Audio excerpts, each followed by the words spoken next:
नमस्कार। रात बहुत हो गई बा, गांव देहात के हिसाब से अब सूते के टाइम बा, तो 15 मिनट और धीरज रखी, हम 15 मिनट में अपन बात खत्म करब। देखी, सबसे पहले तो रवा सब एजा आइल बानी जा, ओकरा खातिर रवा के हृदय से धन्यवाद देतानी, आपका शुक्रिया अदा कर रहे हैं। हमार नाम तो रवा सुन ही बानी, प्रशांत किशोर हमार नाम हो, लेकिन हम कोनो नेता ना है। कुर्ता पैजामा पहनले बानी, लेकिन हम कोनो नेता ना है। हम मंत्री विधायक नहीं हैं, मुखिया सरपंच भी नहीं हैं। हम बिहार के एक साधारण परिवार के लड़के हैं। माता पिता का आशीर्वाद है, ऊपर वाले की कृपा है, जीवन में कुछ हासिल करने का अवसर मिला है। 10 बरस तक हमने संयुक्त राष्ट्र संघ में, यूनाइटेड नेशंस में काम किया है। पहले भारत में थे, फिर अमेरिका में थे, उसके बाद 4 बरस हमने अफ्रीका में काम किया है। लेकिन जौना परिचय से रहुआ सब में कुछ आदमी हमरा के जानता, चुनावी रणनीतिकार प्रबंधक, वो काम हमने 10 बरस तक किया है। 2011 से 2021 तक 10 बरस में कुल 11 चुनाव से जुड़े रहे हैं। और ऊपर वाले की कृपा रही है कि जिस दल का, जिस नेता का हाथ पकड़े हैं, वो कभी चुनाव नहीं हारा है। बहुत आदमी के बुझाता कि हमारा चुनाव जितावे के कोनो फार्मूला मालूम बा। कुछ आदमी जो पहले के वक्ता हैं, उन्होंने बड़े बड़े शब्दों का भी प्रयोग किया है, लेकिन हम आपको बता रहे हैं कि हमारे पास चुनाव जिताने का कोई गुण नहीं है। हमारे माता पिता ने, हमारे गुरुओं ने एक ही चीज सिखाया है कि जिस काम को लीजिए उसको पूरी ईमानदारी और ताकत से कीजिए। अभी तक जीतने का वही रास्ता रहा है। जिस काम को लेते हैं उसको ईमानदारी और शिद्दत से करते हैं। 21 में वो काम को हमने छोड़ दिया। बंगाल और तमिलनाडु का रिजल्ट आया 2 मई 2021 को। उस दिन हमने सार्वजनिक तौर पर ये घोषणा की कि अब जीवन में किसी राजनीतिक दल और नेता के साथ काम नहीं करेंगे। अब रउआ पूछब कि भाई ऐसा का है, वही काम करके इतना नाम कमाए हैं। बेरोजगारी के इस जमाने में उस काम को करने के लिए सैकड़ों करोड़ रुपए भी मिलते थे, तो इतना नाम, इतना पैसा छोड़ के बिहार में पैदल पैदल काहे घूम रहे हैं? उस काम को इसलिए छोड़े कि 10 बरस बड़े बड़े दलों के साथ, नेताओं के साथ बहुत करीब से काम करके अनुभव किया कि दलों के जीतने से, नेताओं के जीतने से ये जरूरी नहीं है कि जनता की जिंदगी बदल जाए। जो जीत गया वो जीत के चला गया। रउआ बुझाला कि हमार नेता जीत गईल, हमार पार्टी जीत गईल। आपकी जिंदगी, आपके बच्चों की जिंदगी आपके ही परिश्रम, आपके पराक्रम, आपकी क्षमता पर निर्भर है। किसी के जीतने से आपका जिंदगी नहीं बदलेगा। तो हमने तय किया कि अगर भगवान ने हमको कुछ शक्ति बुद्धि दी है तो हमको जीवन में कुछ ऐसा करना चाहिए जिससे सही मायनों में लोगों का जिंदगी बदले। इसीलिए उस काम को छोड़े और छोड़कर 1 साल तक घर में बैठ के सोच विचार करने के बाद 2 मई 2022 को आकर बिहार में ये घोषणा की कि भैया बिहार में सुधार के लिए एक नया प्रयास करेंगे, जिसका नाम है जन सुराज।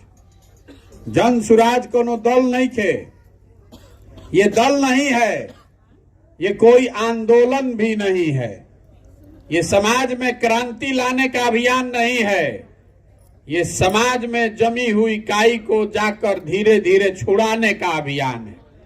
ये हमको हमारी ताकत दिखाने का अभियान नहीं है, ये लोगों को जाकर ये बताने का अभियान है कि आप में वो ताकत है, आप में वो क्षमता है। आप और सिर्फ आप ही अपने और अपने बच्चों की किस्मत बदल सकते हैं। कोई नेता, कोई दल आपका और आपके बच्चों को नहीं सुधार सकता है। जब तक आप नहीं सुधरिएगा तब तक कोई सुधार सकेला? बिहार में देखी दशा हमने के आप आज की जो गरीबी और बदहाली से परेशान हैं, ये नया नया आपका नहीं हुआ है।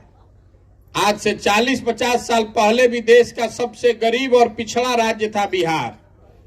1990 में ही आप सबसे गरीब और पिछड़े बन गए थे, और आज भी देश का सबसे गरीब, सबसे पिछड़ा, सबसे ज्यादा अशिक्षित, सबसे ज्यादा भुखमरी और बेरोजगारी वाला राज्य बिहारे है। सुधरते नहीं खे रवा, सब जतन करके देख लेनी, कतना नेता के रवा चुन लेनी। बहुत वर्षों तक आपने कांग्रेस को वोट दिया, फिर गरीब के लड़का लालू जी को वोट दिया गया, उसके बाद नीतीश कुमार पढ़े लिखे आदमी को आपने मुख्यमंत्री बनाया है, दिल्ली में मोदी जी को भी बैठा कर देख लिया। जितने लोग अभी तक यहां पर शासन किए हैं, जिस दल के हों, जिस विचारधारा के हों, अगर सब के बात के सही मान लिहल जाओ, जिसने जो काम किया या करने का दावा करता है, अगर सब के बात को सही भी मान लीजिए, तब भी तो जो आपकी दुर्दशा है वो आपके आंख के सामने है कि हमने कि आज भी वही दुर्गति में जियता नहीं जा। तो कोई बिहार के आदमी बता सकेला कि जो ना रास्ता पर पिछला 50 साल से चल के राउर स्थिति ना सुधरल, तो अगले 50 साल भी उसी रास्ते पर चलते रहिएगा तो आपका स्थिति नहीं सुधरेगा। तो पहले तो आप ये समझिए कि आखिर आपकी गरीबी खत्म क्यों नहीं हो रही है। रउआ बुझाता कि नेता के चोरी से नहीं खे सुधरत। आप पहले जड़ को समझिए। गरीबी दूर करने के दुनिया में 3 ही रास्ते बताए गए हैं। पहला रास्ता है शिक्षा। अगर रउआ घर में कोई बाल बच्चा बा, वो पढ़ लिख जाई, ओकरा नौकरी मिल जाई, तो रउआ गरीबी से निकल सकतानी। दूसरा रास्ता है खेती योग्य जमीन। अगर पढ़ाई नहीं खे लेकिन खेती रउआ भी जोन बा, जमीन बा, तो रउआ वो से भी आगे बढ़ सकतानी। अगर दोनों नहीं थे तो तीसरा रास्ता है पूंजी। अगर आपके पास पैसा हो तो आप कोई दुकानदारी, रोजी रोजगार करके आगे बढ़ सकते हैं। तो बिहार में गरीबी से निकलने के ये तीनों रास्ते बंद हैं। पढ़ाई के नाम पर स्कूल में खिचड़ी बटाता और कॉलेज में 3 साल के बजाय 5 साल में डिग्री बटाता। पढ़ाई तो दोनों में कहीं नहीं खे हो। तो जब राउर लड़का पढ़ते नहीं खे, जब आपका बच्चा पढ़िए नहीं रहा है, तो मजदूर नहीं बनेगा तो डॉक्टर, इंजीनियर, कलेक्टर बनेगा। इतना तो बुझाए के चाहिए ना भाई। लेकिन आपको उसकी कोई चिंता नहीं है। तो मान ली शिक्षा से नहीं खेर हुआ मतलब, तो खेती पर आ जाए। बिहार में जो 100 आदमी रहता है, उसमें 60 आदमी ऐसा है जिसके पास एक धूर जमीनें नहीं है। देश के स्तर पर 100 में 38 आदमी के पास जमीन नहीं है।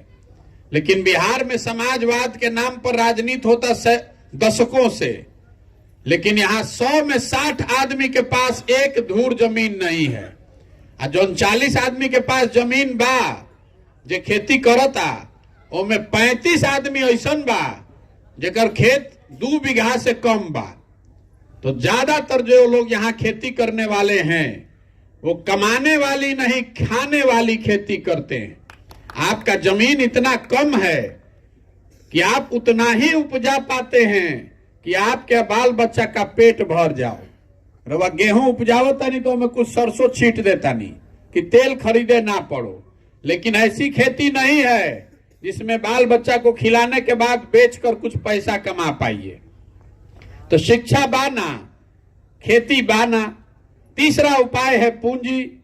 अगर आपके पास पैसा होता तो वह 5 गो भैंसे खरीद के कुछ काम कर लेती, सैलूने लगा लेती, रेडीमेड के दुकान खोल लेती, अंडा के फार्म खोल लेती, 2 गो गाड़ी खरीद के चलवा लेती। तो बिहार में प्रति व्यक्ति आय जो है वो है 35,000 रुपया सालाना। मतलब औसतन हमने के 35,000 रुपया एक आदमी कमाता है बिहार में। देश के स्तर पर प्रति व्यक्ति सालाना लोग 1,45,000 रुपया कमाता है।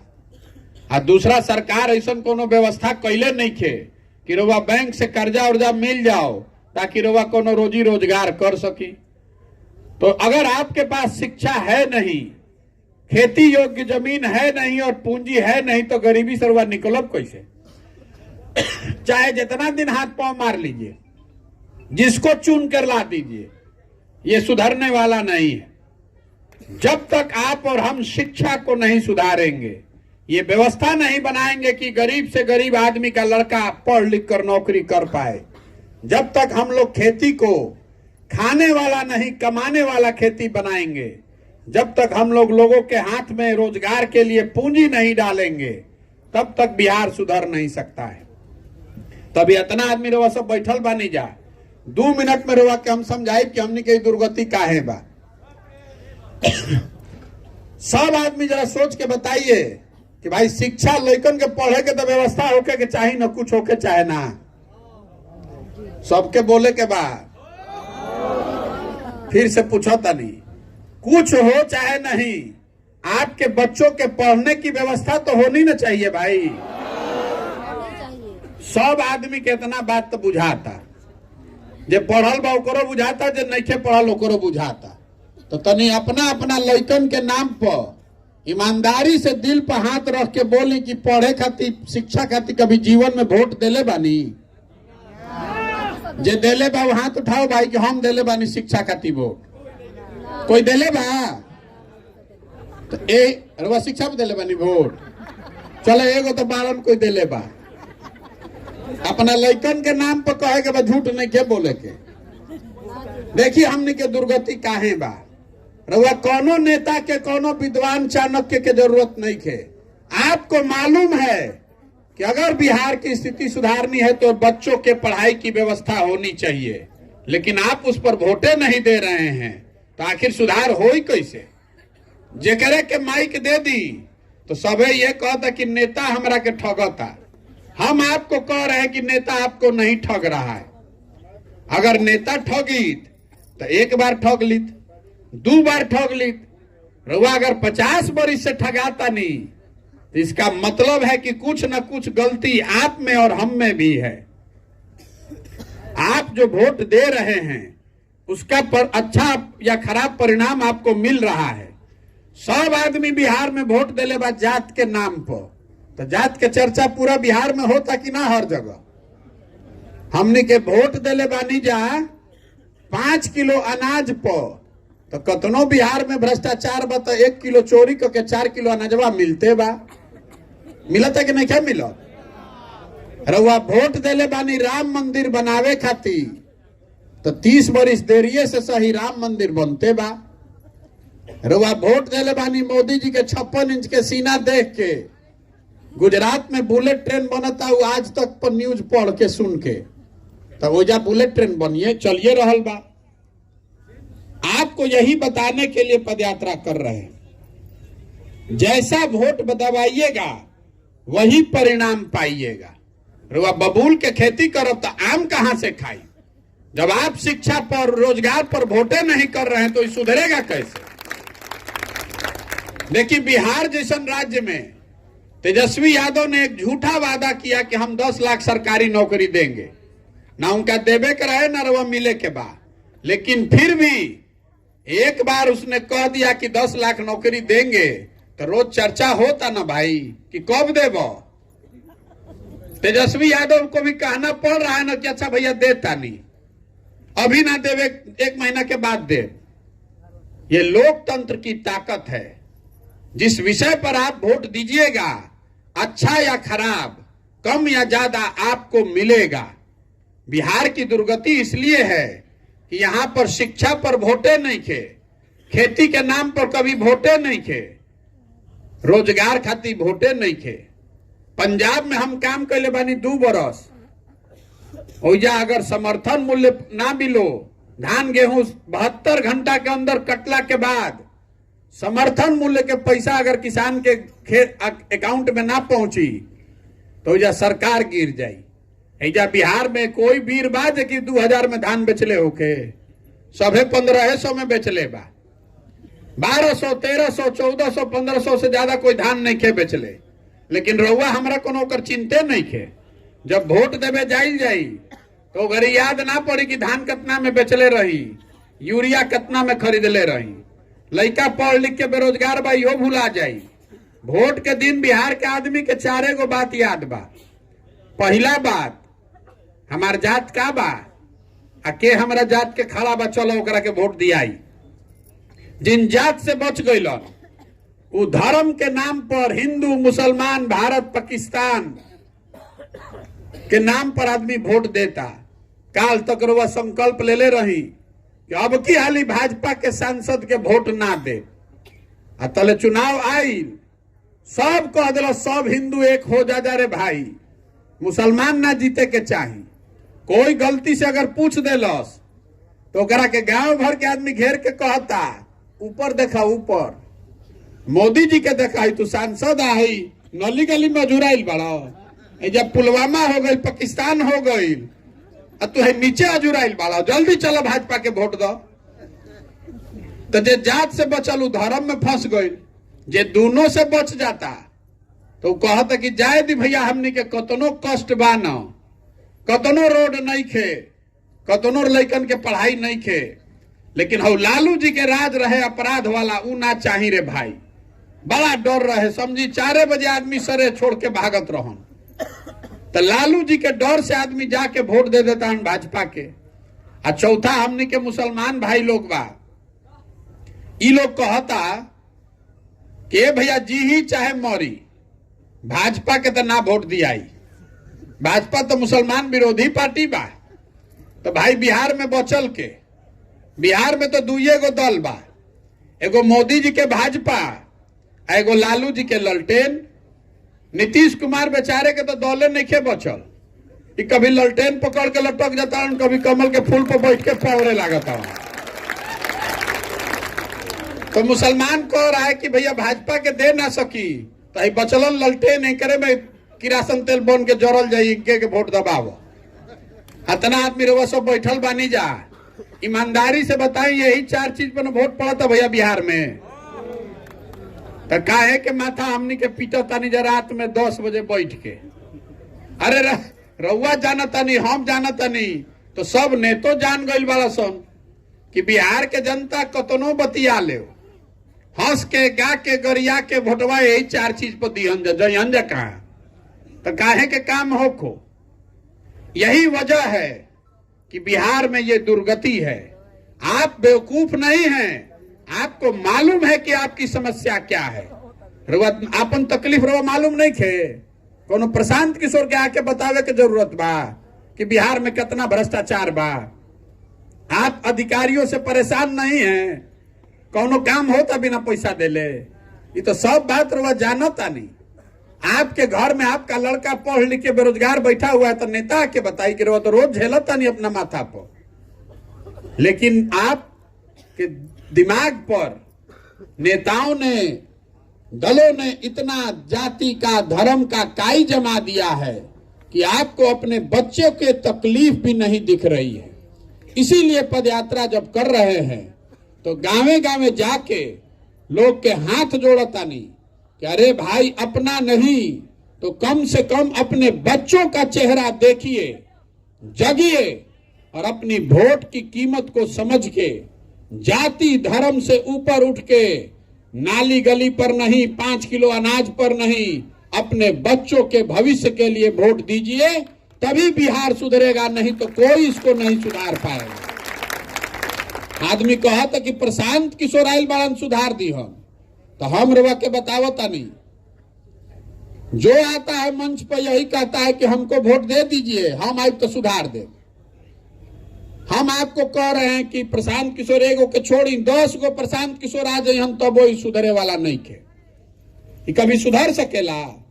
जब आपको अपने बच्चे की चिंता ही नहीं है तो प्रशांत किशोर के चिंता करे से होई। राउर लइका पढ़त नहीं खे, खिचड़ी खाता, आप घरे बैठल बा, रउआ ओकर चिंते नहीं खे।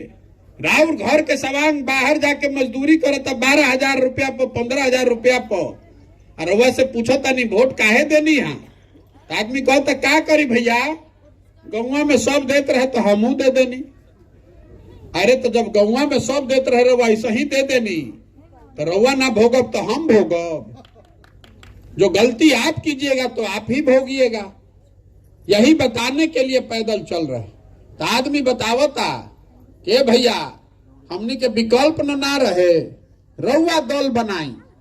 तो हम दल काहे नहीं बनाव भैया? पहले ही तो समझ लें बिहार में 50 गो दल बा ठगे वाला, एगो हम बना लेते एगो और बढ़ जाइहन। दल बनाने से आपका रास्ता नहीं निकलने वाला है। हम चलत नहीं आगे आगे तो आदमी कहता है भैया रउआ संगे तन मन धन से बानी। अभी कितना वक्ता लोग भी कहल कि पूरा पंचायते रउआ संगे बा। हम पहले ही हाथ जोड़ीला बिहार के आदमी के। हमरा के रउआ इतना बुर्बक बुझता नहीं। अरे जो समाज के लोग, जिस समाज में लोग अपने बच्चों के साथ नहीं खड़े हैं, आप हमारे साथ क्या खड़ा होइएगा? आप नहीं खड़ा हो सकते। आपको अपने बच्चों के साथ पहले खड़ा होना है, तब हमारे साथ खड़ा होइएगा। राउर लड़का अगर आधा पेट खा के सुतता और वह जात धर्म में अजुराइल बानी, आपका लड़का मजदूरी कर रहा है तमिलनाडु में, गुजरात में, पंजाब में, और आप जाति और धर्म में फंसे हुए हैं, तो आपको अपने लड़के की चिंता नहीं है तो आपको प्रशांत किशोर का चिंता होगा। इतना बुर्बक हम बानी, यही से न दल नहीं बनावत। भैया रउआ तकलीफ में बानी, आपको दल बनाना है तो खड़ा होइए। हम व्यवस्था बनाते हैं, आप बनाइए दल। रउआ दल काहे नहीं बनावत? सबे कहता है भैया बिहार में बदलाव होके के चाहे, विकल्प हमनी के खोजता नहीं जा। तो रउआ के रोकले बा विकल्प बनावे से? तो आदमी कहता कि ए भैया हमनी के पैसे नहीं खे, संसाधन नहीं खे, व्यवस्था नहीं खे, समझ नहीं खे। तो आपको बता रहे हैं जन सुराज वही संसाधन है, व्यवस्था है, प्लेटफॉर्म है। आप खड़ा तो होइए, हम करते हैं व्यवस्था। आप व्यवस्था की, रणनीति की, समझ की चिंता अपने भाई, अपने बेटे प्रशांत किशोर पर छोड़िए, अपने बच्चों के लिए खड़ा होइए। लेकिन ये सोचिएगा कि रउआ घर में दाल भात चोखा खा के सुतल रहो, और कोई मंगल ग्रह से आई या बिहार सुधार दी, तो नहीं होने वाला, नहीं होगा। रउआ भ्रम में मत जी, इस भ्रम में मत जी, जिंदा रहिए कि कोई आकर सुधार देगा। हमनी के कितना 14 में भरोसा भइल रहे कि मोदी जी हम तो सब सुधर जाई। सब आदमी हमनी के मोदी जी के वोट देले बानी जाना भाई। अरे देले बानी जा तबे ना प्रधानमंत्री बाड़न। 2014 में हम ही मोदी जी के प्रचार करत रही। 2012-13 में बिहार में, यूपी में मोदी जी के आदमी नाम ना जानत रहन। आज आदमी हमरा से लाठी डंडा करे के तैयार बाड़न। ए तारा बुझाता मोदी जी देश के कल्याण करी। अब भाई के मुंह जोर से बाजे जाओ। तो मोदी जी 9 वर्ष से प्रधानमंत्री हैं। बिहार का कुछ भला हुआ कि नहीं, इस बात को छोड़ दीजिए। बिहार खातिर कुछ कैलन कि ना, यो छोड़ दी। बिहार के लइकन के कुछ मिलल कि ना, यो छोड़ दी। मोदी जी 9 वर्ष से प्रधानमंत्री हैं। हम आपको एक खुली चुनौती देकर जा रहे हैं। 9 वर्ष में मोदी जी ने बिहार के विकास के लिए अगर एक बैठक किया हो, इसका प्रमाण आप हमको दिखा दीजिए। हम कल से मोदी जी का झंडा लेकर फिर चलने को तैयार हैं। मोदी जी को बैठक तक नहीं किए, हमने कहा तो वोट नहीं खींचा दिले। 40 में 39 MP आप जिता कर भेजे हैं, एगो बैठकों भर हमने के वोट नहीं खींचा दिले। और अगर फिर जाकर उछल कर आप और हम कमल को ही बटन दबाएंगे तो गलती मोदी जी के बा कि हमनी के बा। तब हमनी के लेके जाके गुजरात में, सूरत में मजदूरी ना करी, हम तो जाके फैक्ट्री लगाई। यही बात बताने के लिए चले। समझ में आए तो बहुत अच्छा, और न समझ में आए तो जिस नेता का, जिस दल का झंडा लेकर घूम रहे हैं, घूमते रहिए। लेकिन अगर उसी दल का, उसी विचारधारा का झंडा लेकर घूमिएगा तो लिख कर रखिए, आप अपने और अपने बच्चों के भविष्य के लिए खुद ही जिम्मेवार हैं। किसी नेता को गाली मत दीजिए। जब आपके सामने दिख रहा है और फिर भी आप गलती कर रहे हैं तो काहे रे आप दूसरे को दोष देते हैं? आदमी कहता ना भैया अब की हाली ना गलती हुई, दल बनाई ना रहुआ, दल बनाई। तो जो पूरा अभियान है इसमें दल कैसे बनाया जाएगा, बिहार में दल कैसे बनेला, पहले ही बताई। बिहार में जे दल बनावेला वे हो गई दल के नेता। आइयो कह दिलस कि हमारा बाद होइहन हमार बेटा। आज जीवन भर तू लोग बिहार के आदमी झंडा लेके डोहा जा। वो दल विकल्प नहीं है, वो तो परिवार का शासन है। तो अगर बिहार में विकल्प हम लोग को बनाना है तो सबको मिलकर बनाना होगा। आप स्वतंत्रता सेनानी की होने की बात कर रहे थे, इस धरती की बात गुणगान हो रहा था, तो भैया इस धरती से कुछ लोग तो निकले जो कहे कि ना भाई हमनी के अपना लइकन खातिर नया व्यवस्था बनावे खातिर कंधा लगावल जाई। तो हम चलल बानी गांवे गांव, पूरा बिहार घूमेंगे और जितने ऐसे लोग मिलेंगे जो ये नई व्यवस्था बनाना चाहते हैं, इसमें कंधा लगाना चाहते हैं, वो सब के जुटाई। पदयात्रा खत्म हुई तो सबके एक साथ बैठावल जाई, सब लोग मिल के तय करी कि पार्टी बनावे के बाद तो बनी दल। लेकिन अगर दल बना तो दल प्रशांत किशोर का नहीं होगा, किसी व्यक्ति, किसी परिवार, किसी जाति का नहीं, बिहार के उन सारे लोगों का होगा जो इसको मिलकर बनाएंगे और आगे मिलकर चलाएंगे। हम इसके नेता नहीं हैं, हम इसके कुम्हार हैं, सूत्रधार हैं। घड़ा कैसे बनेला? मट्टी और चाक से। कुम्हार कतनो होशियार होई हन, जब माटी या चाक रहबे ना करी तो घड़ा बनी कैसे? तो वो मिट्टी और चाक आप हैं। अगर आप अच्छी मिट्टी हैं, अच्छे लोग हैं, तो आप साथ में आइए, आपको हम मदद करेंगे, आप घड़ा बनेगा, अपने आप बिहार में व्यवस्था बदलेगा। दूसरा कोई उपाय नहीं है। महात्मा गांधी ने देश को आजाद कैसे कराया?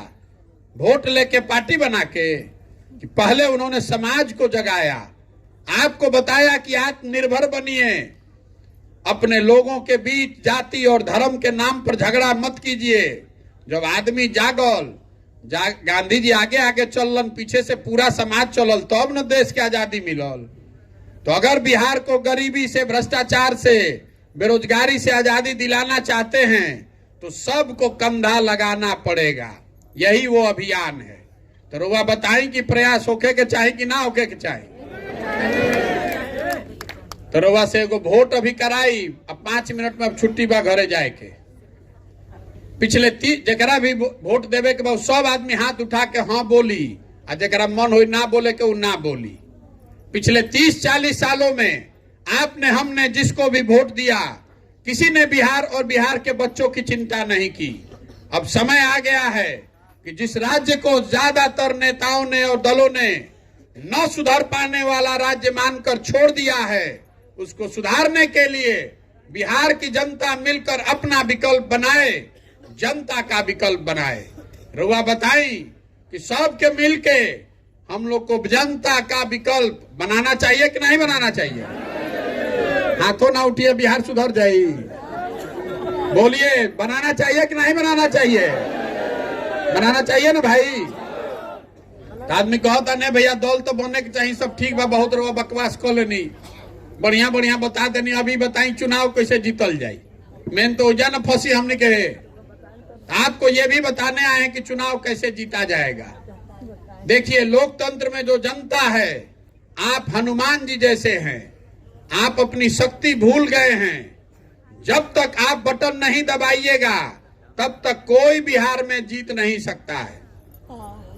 आप में वो ताकत है, जन बल के आगे कोई बल नहीं है। जे हमरा के तनिको मन का जानता, ओकरा मालूम बा कि प्रशांत किशोर के और कुछ आवे चाहे ना, चुनाव लड़ावे आवेला। तो 10 बरस में आपने पढ़ा है, सुना है कि जिस दल का, जिस नेता का हमने हाथ पकड़ा है वो चुनावे नहीं हारा है। तो इस बार संकल्प लिए हैं, ये तय करके आए हैं कि किसी नेता का नहीं, दल का नहीं, बिहार की जनता का हाथ पकड़े हैं। और भरोसा रखिए, आपको बिहार ने नहीं देंगे। जिस किसी को भी समाज अपने बीच से ढूंढ कर निकालेगा, जैसे दही के मथ के मक्खन निकालीला, उसी तरह समाज से बीच से ढूंढ कर जिसको निकालेंगे, वो गरीब हो, अमीर हो, अगड़ा हो, पिछड़ा हो, हिंदू हो, मुसलमान हो, महिला हो, पुरुष हो, जेकरे के समाज चुन के निकाली, उसी के पीछे हमारी पूरी ताकत, शक्ति, पैसा, बुद्धि सब लगाएंगे और आपके समर्थन और आशीर्वाद से उसको जिता कर लाएंगे। तब न बिहार सुधरी। जनता की सैकर नाम का बा जन सुराज। ये प्रशांत सुराज ना हो। सुराज मतलब सुंदर राज, लेकिन केकर सुंदर राज? रुआ तो सब दल पर दाव लगा के देख लेनी, सब नेता पर आपने भरोसा करके देख लिया। अब प्रशांत किशोर पर भरोसा कीजिएगा तो प्रशांतो किशोर रवा के ठग के जाइयो। ये इसलिए एक बार दलों के दलदल से ऊपर निकलिए और अपने बच्चों के लिए अपनी सरकार बनाइए। यही अभियान है, वही उपाय है, दूसरा कोई उपाय नहीं है बिहार को सुधारने का। तो रुआ बताएं कि प्रयास होखे ना, तो हम रुआ से वोट मांगत नहीं की, चंदा हम ली ना, इतना व्यवस्था बनैले बनी, लेकिन आपन एगो फोटो भी ना लगाई। आपसे मांगने आए हैं आपका आशीर्वाद। ये कठिन काम है, ये 50 वर्ष की जमी हुई काई है, छुड़ाने के लिए बहुत मेहनत करना पड़ेगा। गांवे गांव जाके सुबह से शाम तक घर परिवार छोड़कर 1 बरस 2 बरस तक गांवे गांव जाके ही करे के पड़ी। आदमी कहत कि गांधी मैदान में भैया रैली कर लेती ना तो बड़ा अच्छा हो जाए, एक बार सबके बता देती जा। तो हम आपको बता रहे हैं कि गांधी मैदान में रैली काहे नहीं हो। अरे भाई काई लगा हुआ फर्श है, उस पर दौड़ने जाइएगा तो गिर जाइएगा, हाथ पैर टूट जाएगा। बिहार के समाज में लोगों के दिमाग पर जाति और धर्म का इतना लंबोटा काई जमा हुआ है कि ओकरा के बैठ के जैसे ईटा और झाड़ू से रगड़ के रुआ काई छोड़ाईला वैसे ही छोड़ावे के पड़ी। तो ये होगा कैसे? आदमी जाता 5 दिन बाबा धाम तो 1 महीना टंगा जाता। हम यहाँ चल रहे 164 दिन से, अभी 1-1.5 बरस और चलेंगे। ये होगा ऊपर वाले के कृपा से और आपके आशीर्वाद से। अगर आपको लगता है कि जो काम हम कर रहे हैं ये ठीक काम है तो एक बार हाथ उठा के आशीर्वाद दी है ना। आपका आशीर्वाद करे न प्रयास। एगो अंतिम बात, हमने के लड़का जाता सन बाहर बिहार से पढ़े, ज्यादातर लड़का जाता सन मजदूरी करे, तो आदमी कहता बिहारी मतलब बेवकूफ, जेकरे मन होता वह 2 थप्पड़ लगा देता। कोई तमिलनाडु में मार दिलस, कोई पंजाब में मार दिलस, कभी राज ठाकरे गाली दे दिलन, कभी कोई दूसरा आदमी गाली दे दिया। बिहारी मतलब ये शब्द बिहारी गाली बन गया है। बिहार का सब आदमी हमने के सब बेवकूफ बानी जा। अरे बिहार के लोग बेवकूफ नहीं हैं, यहाँ के नेताओं ने, व्यवस्था ने हम लोग को बेवकूफ बना दिया है।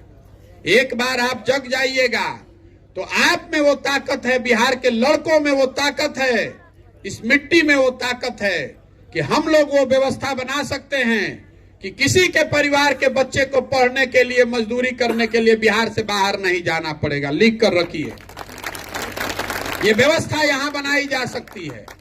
हमारा से आदमी कहता कि भाई इतना बढ़िया बढ़िया बतियावत अपना खाती का चाहता। बहुत आदमी के बुझाता कि हमारा सरकार में आवे के बाद, कुछ आदमी कहता कि हम बिहार के मुख्यमंत्री बने चाहता नहीं। तो रुआ के बता रहल बानी, अरे हमारा सपना सरकार में आना, मुख्यमंत्री बनना नहीं है। इतना छोटा सपना लेकर थोड़े पैदा हुए हैं। हमारे दादा मजदूर थे, बैलगाड़ी चलाते थे, 9 गो बच्चा में एगो हमारे बाबूजी को पढ़ाए तो डॉक्टर हुए। हम इतना छोटा सपना लेकर नहीं पैदा हुए हैं। अपने जीवन का सब कुछ सरकार में आने के लिए नहीं दांव पर लगाए हैं। सरकार में आवे के रही तो आजे नीतीश कुमार के कहब काले सरकार में चल आई। ये सरकार में आने का अभियान नहीं है। अपने जीवन का सब कुछ इसलिए दांव पर लगाए हैं कि ये सपना लेकर आए हैं कि देश का सबसे गरीब और पिछड़ा राज्य बिहार एक दिन हमारे जीवन काल में देश का समृद्ध और अगड़ा राज्य बने। ये देखना चाहते हैं, ये देखना चाहते हैं कि मेरे जीवन काल में गुजरात, महाराष्ट्र, पंजाब, कर्नाटक से जब लड़के आकर बिहार में रोजी रोजगार करें तब मानेंगे कि बिहार में विकास हुआ। होना चाहिए कि नहीं होना चाहिए? 26 MP का राज्य है गुजरात। गुजरात का आदमी बन गया फैक्ट्री का मालिक। 40 MP का राज्य है बिहार। हमनी के लड़का बन गए फैक्ट्री में मजदूर, हमनी के आंखें नहीं के खुलत। तो बदले के चाहे कि ना बदले के चाहे? बदलना चाहिए ना भाई। तो एक बार इस मिट्टी के सम्मान में एक नारा लगाकर इसको खत्म करेंगे। मैं बोलूंगा जय बिहार, आपको बोलना है जय जय बिहार। जय बिहार। छपरा के आदमी में होतरे दम बा। हमार घर बस सासाराम साहबाद, हमने कह जा आरा, भोजपुर, छपरा, बलिया, मजबूत आदमी बन रहा। आवाज लगाओ तरी से बुझाता मिलाई सब। जय बिहार, जय बिहार, जय बिहार। बहुत बहुत धन्यवाद। हमको 2 मिनट कहना है। हाँ, पूछ सकते सवाल जे भी एजा बैठे चाहत हमरा हम तो रात भर एजे बानी, हमरा कहीं जाए के बा।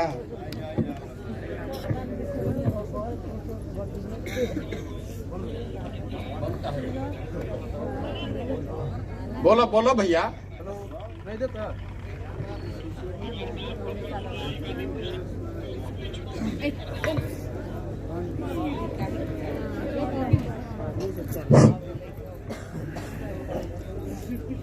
सबसे पहले इस जन स्वराज के नेतृत्वकर्ता आप उपस्थित हैं, आपको हमारे बरेजा पंचायत की तरफ से अभिनंदन है। हमारा 2-4 प्रश्न है आपसे। आपके प्रचार के लिए हमारे मोबाइल पर फोन आया, ऑडियो रिकॉर्डेड। उसमें बोला गया कि आपका जो कार्यक्रम चल रहा है ये कंटिन्यूसली बिल्कुल हर पंचायत को टच कर रहा है, और मेरे समझ के अनुसार हमारे बिहार प्रांत में 8,474 के आसपास पंचायतें हैं। इसका मतलब आप हर पंचायत में जाएंगे, और हमारी समझ से हमारे देश में आजादी के पहले दशक में पंचायती राज व्यवस्था को लागू किया गया, और इस उद्देश्य से लागू किया गया कि जब पंचायती राज व्यवस्था लागू होगा तो जो सरकार इतनी दूर से छोटे छोटे कस्बों में अपनी योजनाओं को नहीं पहुंचा पाती है, वहां के उम्मीदवार, वहां के शिक्षित वर्ग, जिसको डायरेक्टली हाथ में पैसा आएगा, शासन मिलेगा, साथ ही साथ उसको योजना दी जाएगी सरकार की तरफ से, सरकार के पढ़े लिखे IAS IPS उसका नेतृत्व करेंगे सचिव के रूप में, और अलग अलग प्रकार से देश को चलाने के लिए 2 व्यवस्थाएं बना दी गई। लेकिन हमारा एक प्रश्न है कि इतने अरसों बीत गए, पहले दशक में जब राजस्थान से शुरू हुआ, और पंचायती राज व्यवस्था में हर साल हर किसी का भी सरकार रहा हो, फंड आते हैं हमारे पंचायत के विकास के लिए, लेकिन विकास आप भी पैदल ही आए हैं और बिहार में ही चल रहे हैं। कितना दिखा है आप अपने जुबान से ही बता रहे थे कि विकास नहीं हुआ। अगर हमारे जो अभी इतने लोगों ने हाथ उठाकर बोला कि हाँ आपका विकल्प होना चाहिए देश में, अगर विकल्प होता है और अगर आप सरकार में आते हैं या फिर आपके द्वारा चुने हुए लोग, आपके नेतृत्व के अनुसार चलने वाले लोग अगर सरकार में आते हैं, तो हमारे पंचायती राज व्यवस्था को सुदृढ़ करने के लिए कौन सी योजना लेकर आएंगे? और भी क्वेश्चन है तुम्हारे, कर ले अभी। दूसरा, आपने कहा कि शिक्षा तो ऑफिशियली तो नहीं, लेकिन छोटा मोटा जितना हम जानते हैं उस हिसाब से पढ़ाने की कोशिश करते हैं बच्चों को। और हमने एक नारा दिया है अपने हिसाब से, अभी तक उसको कहीं भी हमने पढ़ा नहीं, किसी भी महापुरुष ने उसको लिखा नहीं है, उस पर हमारा कॉपीराइट है। हमने एक नारा दिया है, शिक्षा ही संपूर्ण विकास का साधन है। इसका मतलब होता है अगर हम शिक्षित हो गए तो किसी एक प्रकार से नहीं, हर प्रकार से, चाहे वो किसी भी क्षेत्र में हो, संपूर्ण हर विषय वस्तु में। आज जितने भी लोग यहाँ पर हैं, हर किसी के हाथ में एंड्रॉयड फोन है या एप्पल होगा। वो कहां से आया है? किसी ने खोज किया, वो पढ़े लिखे लोग। जितने भी टेक्नोलॉजी आगे बढ़ते जा रहे हैं हमारे यहाँ, वो कहां से आ रहे हैं? शिक्षा के बदौलत आ रहे हैं। और आपका भी एक मुद्दा था, अभी आपके स्पीच में हमने सुना कि आपने शिक्षा पर बहुत विशेष करके जोर दिया है। तो हमारे बिहार में आज भी हमारा शिक्षा का स्तर इतना नीचे है, कहना तो नहीं चाहिए, शर्म आती है, लेकिन यह हकीकत है कि हमारे बिहार में शिक्षा का स्तर इतना नीचे है कि लड़का एग्जाम देने के लिए नहीं जाता है, लेकिन उसका सर्टिफिकेट आ जाता है उसके पास। तो अगर हमारी पार्टी सरकार में आती है तो इस व्यवस्था को सुधारने के लिए क्या उपाय करेगी? तीसरा, स्वास्थ्य सबके लिए जरूरी है। हर व्यक्ति को स्वस्थ रहने का अधिकार है, यह हमारा मौलिक अधिकार है। यहाँ तक कि राज्य के नीति निर्देशक तत्व में यह बोला गया कि सरकार जो है वो ये निर्धारित करेगी कि राज्य में उपस्थित हर व्यक्ति को दैहिक स्वतंत्रता के साथ साथ उसकी सुरक्षा की जिम्मेवारी सरकार की होगी।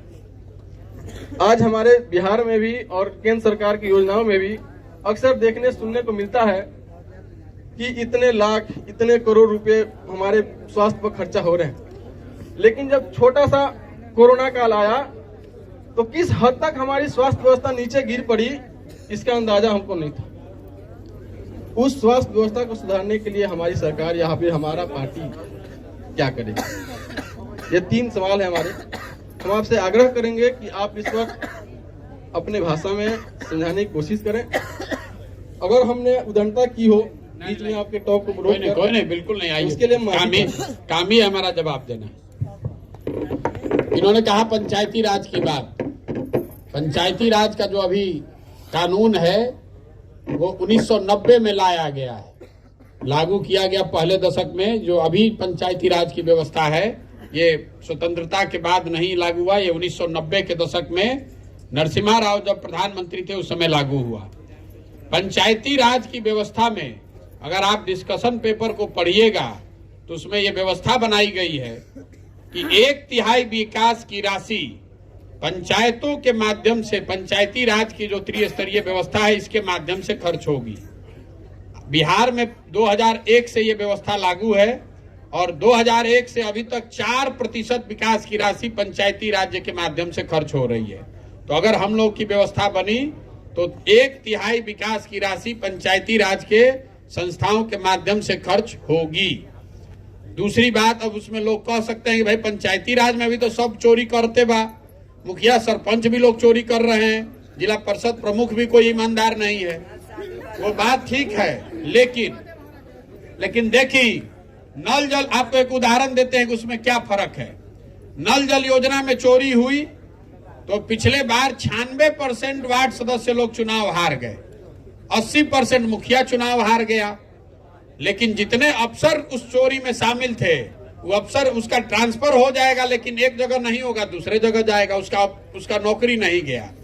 तो अगर बिहार में पंचायती राज के हाथ में, पंचायती राज के संस्थाओं और लोगों के हाथ में संसाधन जाएगा, साथ में जन भागीदारी अगर हो तो इस व्यवस्था को बेहतर बनाया जा सकता है। तो हम लोग का जन सुराज में ये कमिटमेंट है 1/3 विकास की राशि पंचायती राज के माध्यम से खर्च हो। आपने शिक्षा की बात कही, शिक्षा को सुधारने का इसमें एक उद्देश्य लिखा हुआ है कि सारे 10 बात पर विजन डॉक्यूमेंट पदयात्रा के बाद बनाया जाएगा। इसलिए बनाया जाएगा कि आप जैसे सैकड़ों लोग जो रास्ते में मिलते हैं, सुझाव देते हैं, उसको समाहित करके ही बिहार के विकास की कोई कहानी बनाई जा सकती है। लेकिन चूंकि आपने बात उठाई है शिक्षा की, तो शिक्षा पर हम लोग की क्या सोच है। बिहार में शिक्षा व्यवस्था पर अभी खर्च होता है 40,000 करोड़ रुपया हर साल। 40,000 करोड़ रुपया बिहार में शिक्षा व्यवस्था पर खर्च हो रहा है और 40 गो लड़का भी पढ़ के बढ़िया निकल। तो देश विदेश के जो विशेषज्ञ हम लोग के साथ काम कर रहे हैं या जो हम लोग लगे हुए हैं, हम लोग की सोच ऐसी है कि अगर 1/3 बिहार के शिक्षा की राशि, मतलब अगर करीब 15,000 करोड़ रुपया नई शिक्षा व्यवस्था बनाने में खर्च किया जाए तो हर प्रखंड में, नेतरहाट का आपने नाम सुना होगा, मैं आपको उदाहरण के तौर पर बता रहा हूं, वो भी सरकारी विद्यालय था और सुदूर जगह पर था पहले जब बिहार झारखंड एक था। तो अगर नेतरहाट जैसा एक विद्यालय आपको बिहार के हर प्रखंड में बनाना है तो आपको कुल मिलाकर 15,000 करोड़ रुपया हर साल का खर्च है। तो अगर 5 वर्ष में एक विद्यालय भी आप बनाइएगा तो हर प्रखंड में 5 नेतरहाट के स्तर के विद्यालय बनाए जा सकते हैं। इसके पीछे सोच ये है कि स्कूल को हर घर में पहुंचाने, गांव में ले जाने के बजाय गांव को आप स्कूल तक ले आइए। पूरे दुनिया में हर गांव में जो स्कूल बना दिया गया, वहां ना मास्टर रहता है ना वहां पढ़ाई हो रहा है। लेकिन अगर आप प्रखंड को मैप कीजिएगा सैटेलाइट के माध्यम से तो आपको पता चलेगा कि अगर 5 विद्यालय प्रखंड के स्तर पर अच्छे बना दिए जाएं तो हर बच्चा प्रखंड में 30 मिनट से कम समय में बस की सुविधा से वहां पर स्कूल में पहुंच सकता है। शहरों में आप क्या करते हैं, शहर में आप रहते हैं, अपने बच्चे को स्कूल भेजते हैं स्कूल बस से, आधे घंटे में वो स्कूल पहुंचता है। तो बिहार की शिक्षा को लेकर एक पहलू है, ये पूरी शिक्षा का पूरा ब्लूप्रिंट नहीं है। एक चीज आपको बता रहा हूं कि स्कूलों को हर घर तक ले जाने के बजाय बच्चों को वो सुविधा दी जाए कि आप स्कूल बस से स्कूल तक आएं, और प्रखंड में 5 विद्यालय ऐसे बनाए जाए अगले 5 साल में, ताकि आधे घंटे में हर बच्चा बस के माध्यम से उस स्कूल में पहुंचे, अच्छी शिक्षा उसको मिले। इसका फायदा ये होगा कि 5 जो बड़े बड़े बिल्डिंग जहां पहले है जमीन है, वहां पर आप स्कूल बनाइएगा, वहां टीचर को रहने की सुविधा बनाइएगा। नहीं तो आप गांव में स्कूल खोल देते हैं, मास्टर साहब वो जाते नहीं कौन, मास्टर आएगा भी कैसे? अगर आना चाहे भी तो कैसे आएगा? उसका भी तो बच्चा है, उसको भी तो डॉक्टरी चाहिए, उसको भी शहर में रहना है। तो अगर आपको ये व्यवस्था बनानी है कि शिक्षक स्कूल में आए पढ़ाए, तो शिक्षक की भी आपको चिंता करनी पड़ेगी। तीसरा, आपने स्वास्थ्य की बात कही। ये स्वास्थ्य की बात करना ही बिहार में बेईमानी है। स्वास्थ्य के कोई यहाँ पर चिंता करने वाला है नहीं। हम लोग के प्रायोरिटी में जो मैंने आपको बताया 10 विषय हैं जिस पर विजन डॉक्यूमेंट जारी करेंगे, उस समय आप देखिएगा। लेकिन जो 3 मुद्दे हैं मूल में, चाहे शिक्षा सुधारना है कि स्वास्थ्य सुधारना है, पंचायती राज सुधारना है कि भ्रष्टाचार खत्म करना है, ये सब पेड़ की टहनी है। मूल में दिक्कत यह है कि पेड़ के जड़ में आपका वोटिंग पैटर्न है। अगर आप मुखिया से 500 रुपया लेकर वोट दीजिएगा तो मुखिया चोरी नहीं करेगा तो हरिश्चंद्र बनेगा। जब 500 रुपया लेके वोट दे रहे थे तब याद नहीं पड़ा था? तो मुखिया को कितनों पैसा दे दीजिए, जब आप चुनाव ही गलत कर रहे हैं तो आपका वो सही होगा कैसे? पंचायती राज में अभी 4% पैसा आवता, आगे हम 30% अगर हम लोग भेजने लगे तो और चोरी होगा। इसलिए सबसे पहले जड़ को पकड़िए। जनता को यह समझना है कि गलत वोट मत दीजिए। 500 रुपया लेकर वोट जो देता, हम गांव में चलते हैं तो सबसे पहले जो 500 रुपया लेके वोट दे ले वह कहता मुखिया बड़ा चोर बा। अरे तो 500 रुपया लेके वोट तू दे ले बाड़ा, मुर्गा भात तू खा के वोट दे लो, पाउच पी के तू वोट दे ले बाड़ा, अब मुखिया जी आके क्या हरिश्चंद्र बनियन? तो इसीलिए जन सुराज में सबसे पहला जो प्रयास है कि आपको जनता को ये समझाया जाए, बताया जाए कि आप किसी भी हालत में अपने वोट पर गलती मत कीजिए। आपके वोट की कीमत 500 रुपया नहीं है। आपके वोट की कीमत नाली गली 5 किलो अनाज नहीं है। आपके वोट की कीमत है आपके बच्चों का भविष्य। अगर आप वोट ठीक दीजिएगा तभी कुछ सुधरेगा, ना तो कोनो योजना बना लीजिए, जब आदमी ही गलत चुनकर भेजिएगा तो उल्टा ही उसमें करेगा।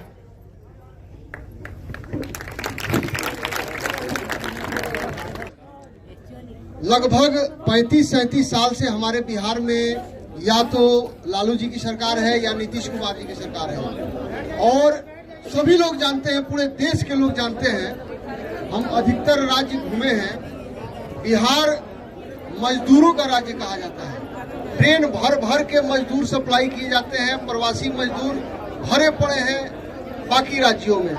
आज तक ये लोग प्रवासियों की गणना नहीं की है। नीतीश कुमार जी जाति गणना करा रहे हैं।